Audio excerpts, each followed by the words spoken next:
अथ द्वितीय अध्याय। द्वितीयो ब्रह्म बल्ली अध्याय। तत्र प्रथमो अनुवागः। ओम सन्नो मित्रः सं वरुणः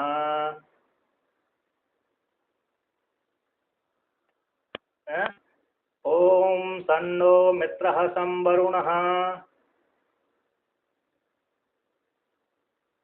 सन्नो भवत्वरेमा सन्न इंद्रो बृहस्पतिः सन्नो विष्णुरुक्रमः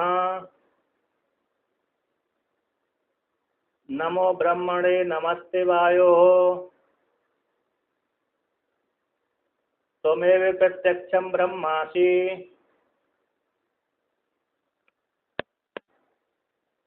त्वमेव प्रत्यक्षं ब्रह्म वदिष्यामि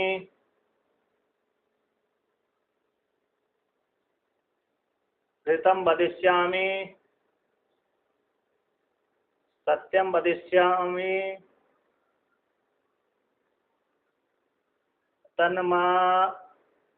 तन्माम् अवतु तद्वक्तारम् अवतु अवतु माम् अवतु वक्तारम् सेना भवतु सेनौ भुनक्तु सह वीर्यं कर्वावहै तेजस्विना वधीतमस्तु मा विद्विषावहै। ओम शांति शांति शांति।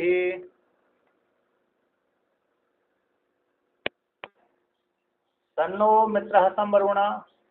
मित्र देवता वरुण देवता, सूर्य देवता, इंद्र देवता, बृहस्पति देवता और विष्णु देवता हम लोगों को सुख देने वाले हो जाएं। ब्रह्म के लिए नमस्कार है, वायु देवता के लिए नमस्कार है। वायु देवता को प्रत्यक्ष ब्रह्म में कहता हूँ, प्रत्यक्ष ही कहूँगा, मानता हूँ, प्रत्यक्ष जानता हूँ, मानता हूँ तो कहूँगा। ऋत कहूँगा, वायु देवता को ऋत कहूँगा तो वायु देवता को सत्य कहूँगा। ऐसे वायु देवता मेरी रक्षा करें, मेरे वक्ता की रक्षा करें, मेरी रक्षा करें, मेरे वक्ता की रक्षा करें। अब यहाँ पर पुनः कभी कभी गुरुकुल में रह करके शिष्य और आचार्यों में मन मुटाव हो जाता है। क्या हो जाता है? मन मुटाव हो जाता है। जैसे अरे घर जीवन भी लंबा होता है, उसमें भी पति पत्नी में मन मुटाव हो जाता है, तो शिष्य और आचार्य में तो हो ही जाएगा। कभी हो जाता है, कभी नहीं हो जाता है ना। दोनों प्रकार से है। इसलिए दोनों प्रकार से अरे शांति के लिए गुरु शिष्य का जो मन मुटाव ना हो, इसके लिए भगवान से प्रार्थना की जा रही है। क्योंकि मंगलाचरण करने से जो विघ्न होते हैं, दोष होते हैं, वो दोष दिखना बंद हो जाते हैं। इसलिए दोष न दिखें, आचार्य को शिष्य के प्रति दोष न देखे और शिष्य को आचार्य के प्रति दोष न देखे। तो दोष दिखने पर ही मन मुटाव होता है, और दोष नहीं दिखेंगे तो मन मुटाव नहीं होगा। क्योंकि 2-4 दिन रहता है व्यक्ति तो दोष नहीं देख पाता, इसी मन मुटाव नहीं होता। यदि साल 2 साल 10 साल रहेगा तो फिर कुछ न कुछ कमी दिख जाती है। तो कुछ न कुछ कमी दिखने के कारण व्यक्ति के मन में अश्रद्धा पैदा हो जाती है, और अश्रद्धा पैदा हो जाने से ही फिर झगड़ा आदि हो जाता है, मन मुटाव हो जाता है। इसलिए मन मुटाव ना हो उसके लिए प्रार्थना करते हैं। कहते से नौ अवतु, साथ साथ नौ हम दोनों को, अवतु रक्षतु, हे परमात्मा वायु देवता रूप परमात्मा अथवा हिरण्यगर्भ अथवा ईश्वर हमारी रक्षा करें। सैनव भुनक्तु, और हम दोनों के लिए विद्या प्रदान के द्वारा पालन करें, अथवा पालन करें, अन्य के द्वारा, विद्या के द्वारा, सबके द्वारा हम दोनों गुरु और शिष्य का पालन करें। सह वीर्यम करवा भाई, कहते हैं हमको वीर्यन तेजस्वी बना दें, बलवान बना दें, वीर्यन सामर्थ्य वाले बना दें। करवा भाई हम दोनों को साथ साथ ही बलवान बना दें। तो तेजस्वी नौ अधीतम अस्तु, कहते हैं हम दोनों को तेजस्वी, नौ यानी हम दोनों ने जो अधीत किया गया है, क्या किया? अध्ययन किया गया है, वे हम उसका विस्मरण न हो, अतः उसको तेजस्वी बना रहे। हम हमारे हृदय में से कभी भी वो वेद का विस्मरण न हो। जो हमने अध्ययन किया था और अध्ययन किया हुआ वेद कभी भी हम विस्मरण को प्राप्त न हो, भूले ना। यदि विस्मरण हो जाएगा तो क्या हो जाएगा, हम ना तो पढ़ पाएंगे ना पढ़ा पाएंगे। इसलिए हमने जो अध्ययन किया है वह हमारा विस्मृति ना होए, उस अध्ययन की गुरु की भी विस्मृति ना होए और शिष्य ने भी जो अध्ययन किया उसकी भी विस्मृति ना होए। माँ विद्विषा है, और आपस में हम गुरु और शिष्य में विद्वेष पैदा ना होए, क्योंकि अधिक काल रहने पर विद्वेष कभी कभी हो जाता है। किसी को राग को लेकर के हो जाता है, कभी को द्वेष को लेकर के हो जाता है। इसलिए गुरु शिष्य में कभी भी विद्वेष पैदा ना होए। ओम शांति शांति शांति। 3 प्रकार की शांति है, आध्यात्मिक, आध्यात्मिक, आदि भौतिक की निवृत्ति के लिए। अब भगवान भास्कर इसका भाष्य करते हैं। तन्नो मित्र इत्यादि अतीत विद्या प्राप्ति उपसर्ग प्रशमनार्थः शांति पठिता। तन्नो मित्र इत्यादि जो है पहले पढ़ा गया है, शांति समाधि करने इत्यादि पाठ। यहाँ पर कहते हैं तन्नो मित्र इत्यादि जो है अतीत, अतीत यानी भूतकाल, अतीत विद्या की प्राप्ति में जो उपसर्ग थे, विघ्न थे, उन विघ्नों की प्रशमन के लिए शांति पढ़े गए हैं। पहले में जो शांति मंत्र प्रथम बल्ली आरंभ होने से पहले भी शांति पाठ पढ़ा गया है, और प्रथम बल्ली समाप्त होने पर भी शांति पाठ पढ़ा गया है। अब द्वितीय बल्ली के आरंभ होने पर भी शांति पाठ पढ़ा गया है ना। तो पहले जो शांति पाठ पढ़ा गया था वह भूतकाल की विद्या की प्राप्ति में जो उपसर्ग थे, उस उपसर्ग यानी विघ्न के समन करने के लिए, शांति करने के लिए, नष्ट करने के लिए पहला शांति मंत्र पाठ पढ़ा गया है। इदानीम तो बक्ष्यमाण ब्रह्म विद्या प्राप्ति उपसर्ग उपशमनार्थ शांति पठ्यते। तो वर्तमान काल में क्यों पढ़ रहे हैं भाई? अब पहले आपने प्रथम बल्ली में ही शांति पाठ पढ़ लिया तो विद्या की प्राप्ति में जो उपसर्ग थे विघ्न से निवृत्त हो गए, तो निवृत्त हो गए तो फिर दोबारा से शांति पाठ नहीं पढ़ना चाहिए कि ना। वहाँ पर जो विद्या का पाठ पढ़ा था वो विघ्न की निवृत्ति के लिए पढ़ा गया था, तो वहाँ पर उपासना वाली विद्या, ज्ञान वाली विद्या थी, उसकी निवृत्ति के लिए पाठ पढ़ लिया तो विद्या समाप्ति हो गई। अब यहाँ पर जो आगे जो ब्रह्म विद्या दी जा रही है, पहले वाली जो ब्रह्म प्रथम बल्ली वाली जो विद्या थी वह तो कौन सी थी? सगुण ब्रह्म को बोध कराने वाली थी, ऐश्वर्य फल वाली थी और सगुण ब्रह्म को बोध कराने वाली थी। अब यहाँ पर जो ब्रह्म विद्या आरंभ हो रही है, होने जा रही है, यह निर्विशेष ब्रह्म को बोध कराने वाली है।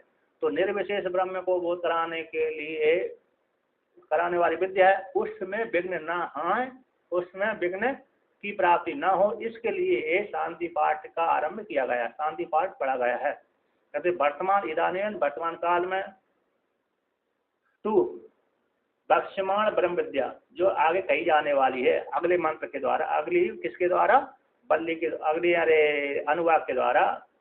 तो ब्रह्म विद्या की प्राप्ति के जो उपसर्ग थे, प्राप्ति में जो उपसर्ग है, ब्रह्म विद्या की प्राप्ति में जो उपसर्ग है विघ्न, उन विघ्नों के समनाता शांति के लिए, नष्ट करने के लिए, शांति के लिए शांति ही पठ्यते, शांति का पाठ किया गया, शांति पाठ किया गया। कौन सा वह? सन्नो मित्र इत्यादि, शयनौ सहनौ अवतु इत्यादि चा, है ना। इसलिए तो यहाँ पर दोनों आए, सन्नो मित्र इत्यादि ये भी आया है और शयनौ अवतु ये भी आया है, ठीक है ना। तो दोनों शांति पाठ पढ़े गए हैं। अब आगे कहते हैं सन्नो मित्र इत्यादि पूर्ववत स्पष्टम। सन्नो मित्र इत्यादि जो मंत्र है पूर्व के समान जान लेना चाहिए, स्पष्ट रूप से व्याख्यान कर दिया गया है।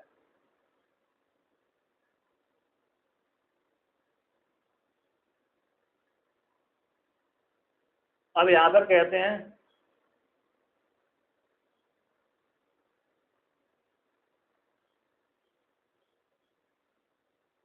कहते हैं सेनऊ, सेनऊ का अर्थ करते हैं सह नौ अवतु नौ शिष्य आचार्य सह एव अवतु रक्षतु। सेनऊ अवतु का अर्थ नौ है हम दोनों को, कौन दोनों को? शिष्य और आचार्य को। हाँ साथ ही अवतु रक्षतु, कौन करे? परमात्मा ईश्वर हम दोनों की साथ साथ रक्षा करे। सेनऊ भुनक्तु भोजयतु, और हम दोनों को, शिष्य और आचार्य दोनों को भोजयतु पालयतु। भोज्य पालन अव्यवहारे धातु है, उससे भुनक्तु बनता है, पालन करे। दोनों शिष्य और आचार्य का दोनों को साथ साथ ही पालन करे परमात्मा।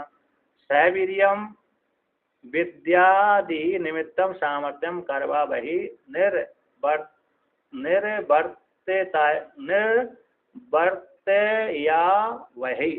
कहते हम दोनों को साथ साथ वीर्यन विद्या निमित्त आदि जो सामर्थ्य है, विद्या आदि को निमित्त बनाकर जो सामर्थ्य होती है वह सामर्थ्य।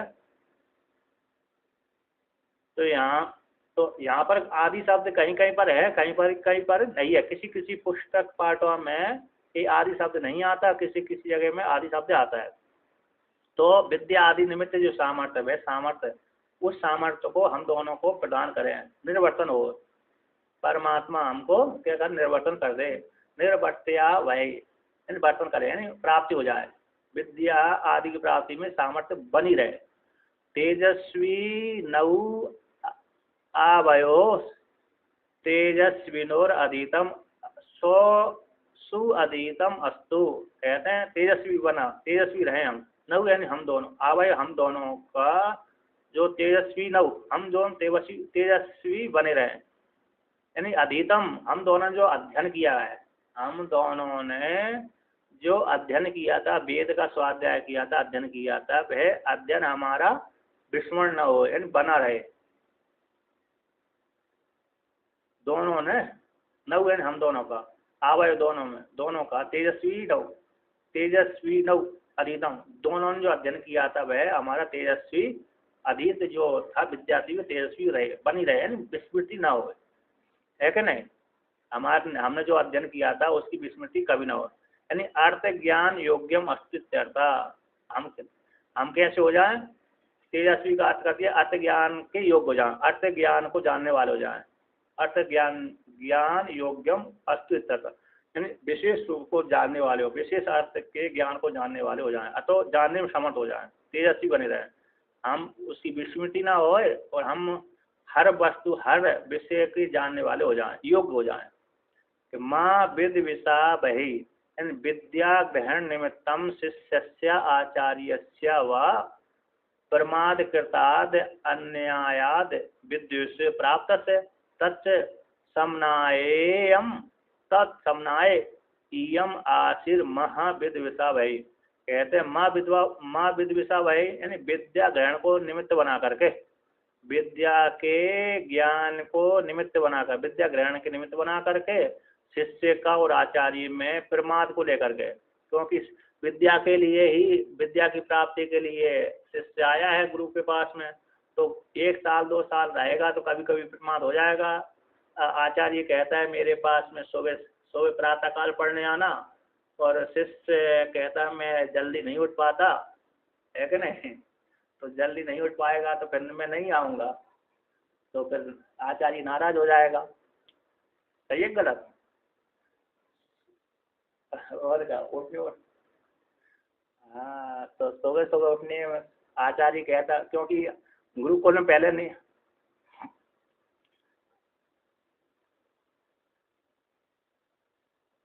नहीं ऐसी बात नहीं है, नहीं कुछ नहीं, वो नियम बतला रहा हूँ मैं तो। जैसे महाराज जी, जैसे मैं भी पढ़ा हूँ ना,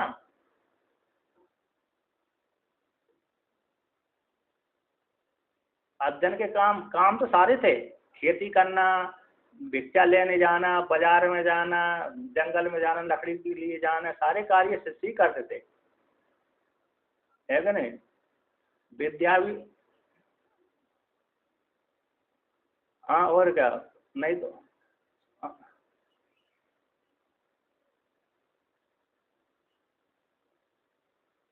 हाँ सुबह अध्ययन करते थे प्रातः काल उठ करके, क्योंकि वहाँ पर सूर्य,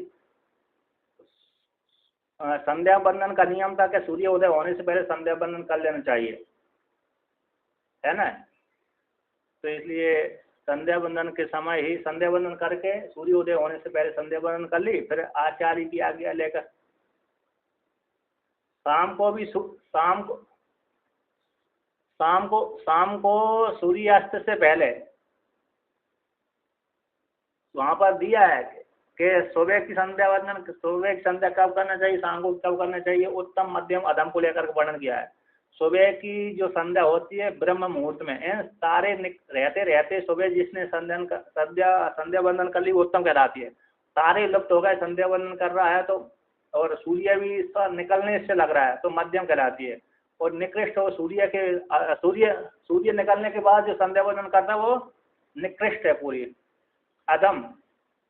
और शाम को है सूर्य रहते रहते, सूर्य अस्त होने से पहले संध्या वंदन कर ली तो उत्तम, सूर्य डूबते समय संध्या वंदन करा तो मध्यम, वो सूर्य डूबने के पश्चात तारे निकल आए तब संध्या वंदन करा तो अधम, निकृष्ट। ये 3 भेद किए हैं, 3 भी सुबह के 3 शाम के। नहीं, सुबह की सूर्य उदय होने से पहले तारे रहते रहते और शाम को सूर्य अस्त होने से पहले पहले संध्या वंदन उत्तम कहलाती है। मध्याह्न में हाँ सूर्य भगवान ऊपर हैं तो सूर्य भगवान, हमारी छाया नीचे जा रही, सीधी नीचे जा रही, शरीर में ही पड़ रही है, हमारी छाया कहाँ पड़ रही है, शरीर के ऊपर ही पड़ रही है, तब यार संध्या करते तो वो है उत्तम, उत्तम आदि है। तो यहाँ पर कहते हैं कि आचार्य है ना, तो शिष्य और आचार्य का प्रमाद कृत, प्रमाद को लेकर के वह शिष्य पढ़ने आ गया और आचार्य को फुर्सत नहीं थी, कहा आज मेरे को आलस आ रहा, आज नहीं पढ़ाऊंगा। काशी में जाते हैं, काशी में यदि पढ़ने जाते हैं विद्यार्थी, एक आश्रम में रहते हैं, दूसरे आश्रम में पढ़ने जाते हैं विद्यार्थी आचार्य के पास में, तो कोई कोई आचार्य अरे क्या होता है घर जीवन वाला होता है, वहाँ के आचार्य प्राय करके ब्राह्मण पढ़ाते हैं, महात्मा भी पढ़ाते हैं और ब्राह्मण भी पढ़ाते हैं, दोनों पढ़ाते हैं। तो जो ब्राह्मण आदि पढ़ाते हैं वो थोड़े चालाकी करते हैं। तो चालाकी क्या करते हैं, आप विद्यार्थी पढ़ने आता है तो कहता है पहले मेरे थोड़े हाथ पैर दबा दीजिए, फिर पाठ चलाऊंगा, है कि नहीं? क्योंकि वेतन तो लेते नहीं है, फ्री में पढ़ाते हैं, तो इसलिए पहले से वो कहते हैं थोड़े हाथ पैर दबाओ तब पढ़ाऊंगा। अब एक दिन दबा दिया, 2 दिन दबा दिया तो फिर आदत लग जाती है आचार्य को भी, तो हर दिन दबाते तो शिष्य को कभी कभी नाराज हो जाता है, क्रोध आ जाता है कि हर दिन मेरे पैर दबाते हैं, तो ये प्रमाद को लेकर के हो जाता है। जैसे महात्मा तो कम दबाते हैं, काशी ब्राह्मण आदि दबा लेते हैं ना, पहले दबाते ही थे, नियम भी था, तो दोनों प्रकार से था। तो कहते शिष्य और आचार्य के प्रमादकृत न्याय से द्वेष हो जाएगा, दोष की प्राप्ति हो जाती है प्रमादकृत न्याय से। प्रमादकृताद अन्यायाद, प्रमादकृताद अन्यायाद है ना, अन्याय से, तो प्रमाद को लेकर के और अन्याय को लेकर के, प्रमादकृत जो अन्याय हो गया था उस अन्याय से शिष्य और आचार्य में द्वेष हो जाता है, दोष की प्राप्ति हो रही है। ऐसी जो दोष की प्राप्ति हो रही है प्रमाद को लेकर के, अन्याय को लेकर के, वह उस दोष की शमन करने के लिए, शांति करने के लिए इयम है आसीन कामना कि माँ विद विषा वही क्या करे, मेरे से हम शिष्य और आचार्य में द्वेष कभी भी पैदा ना हो। जैसे उनका था ना अरुणी उद्दालक को लेकर के एक कथा पुराण में आती है। तो अरुणी उद्दालक को लेकर कथा कैसी आती है कि जैसे आचार्य ने बोल दिया कि तुम भिक्षा लेने जाते तो सारी भिक्षा मेरे को दे दो, तो शिष्य दे देता था आचार्य को।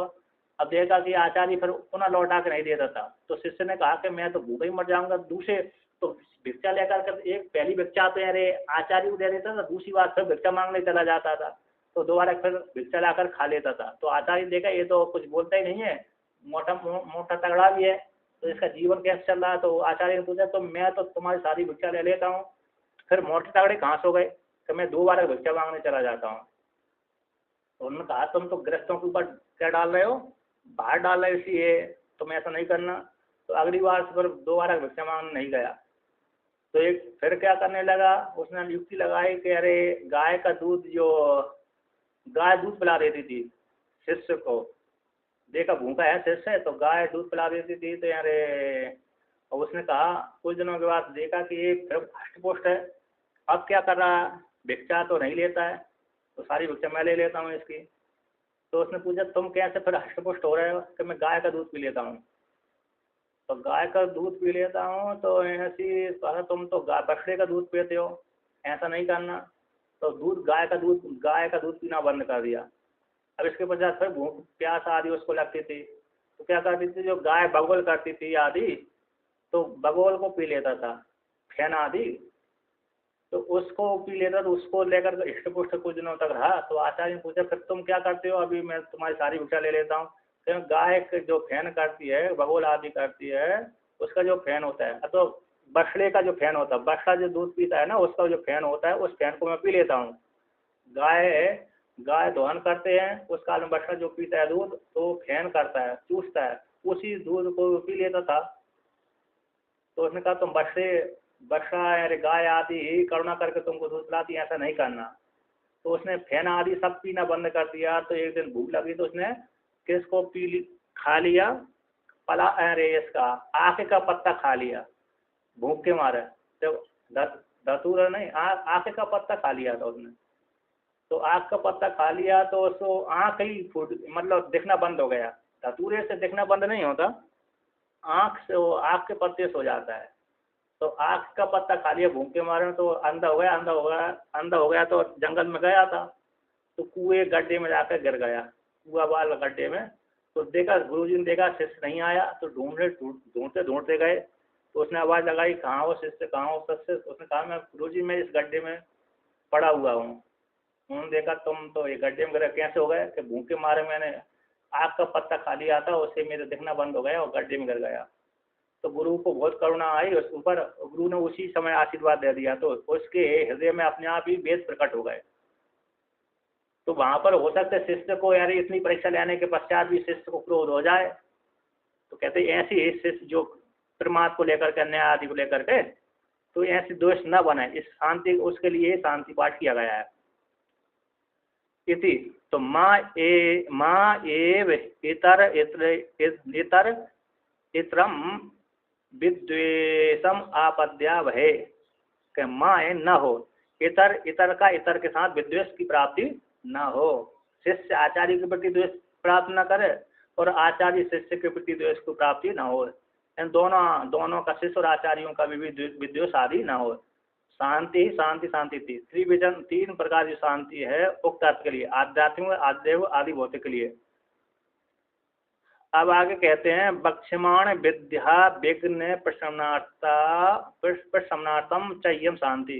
बक्ष्यमाण जो आगे कही जाने वाली है ना, बक्ष्यमाण आगे विद्या, जो विद्या है, अरे अगली अनुवाक में, तो बक्ष्यमाण विद्या के विघ्न के प्रशम करने के लिए, शांति करने के लिए यम शांति है, जो शांति पाठ किया गया है।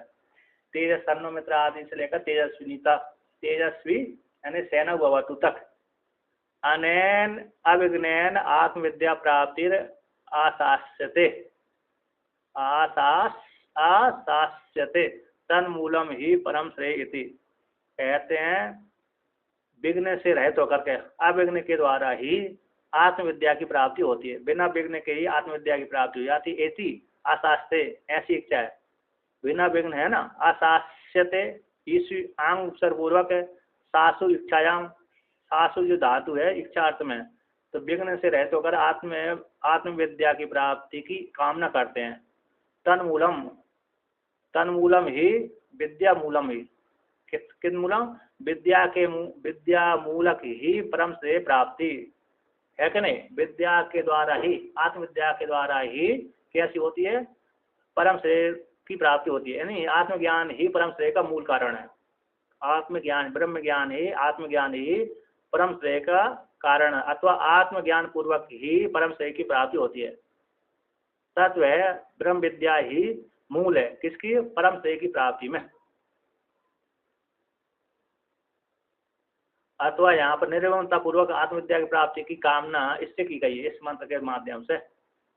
विघ्न से रहित होकर के आत्मविद्या की प्राप्ति की आशास्यते कामना की गई है, क्योंकि तन मूलक है, विद्या मूलक ही परम श्रेय की प्राप्ति होती है ना।